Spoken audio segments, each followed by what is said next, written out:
ஏய் chat GPT, நான் வாழ்க்கையில சாதிக்கணும்னு நினைக்கிறேன். ஏதாவது ஒரு ஐடியா சொல்லு. இது ஒரு நல்ல கேள்வி. இந்த கேள்வியிலே தெரிகிறது நீங்கள் சாதிக்க வேண்டும் என்று எவ்வளவு துடித்துக் கொண்டிருக்கிறீர்கள் என்று. நீங்கள் வாழ்க்கையில் சாதிக்க வேண்டும் என்றால் பல சாதனையாளர்களைப் போல ஒழுக்கம், கடின உழைப்பு போன்றவற்றை கடைபிடிக்க வேண்டும். ஒழுக்கமா? அது எங்க இருக்கு? சரி, நான் வரேன். நன்றி. நீங்கள் சாதனை என்று சொன்னவனே எனக்கு ஞாபகம் வருகிறது. தமிழில் ஒரு பழமொழி உள்ளது, தன் கையை தனக்கு உதவி. அதுபோல நீங்களும் உங்கள் கையை பயன்படுத்தி உங்களுக்காக ஒரு தொழிலை உருவாக்கினால் நீங்கள் வாழ்க்கையில் சாதிக்கலாம். தன் கையை தனக்குதவியா?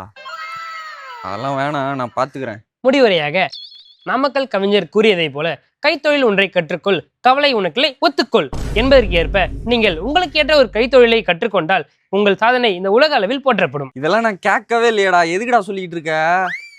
கம்முனுறா. சாதனை என்பது சாதாரண மனிதனுக்கு அல்ல. சாதனையிலே வேதனைகள் முடியும், வரும் தலைமுறை உன் பெயரால் நிமிரும் என்று யோகி பி பாடியதை போல நீங்களும் கடினமாக உழைத்தால் ஆடுகளம் 6 தேசிய விருது வென்றதை போல நீங்களும் தேசிய விருது வெல்லலாம். தேசிய விருதா? என்னடா எங்கேயோ இருந்து எங்கேயோ போயிட்ட? நான் போய் தேசிய விருதெல்லாம் ஐயா சார், நீங்களாம் தேசிய விருது வாங்கக்கூடாதா? ராயன்ல உசுரே நீதானே நீதான்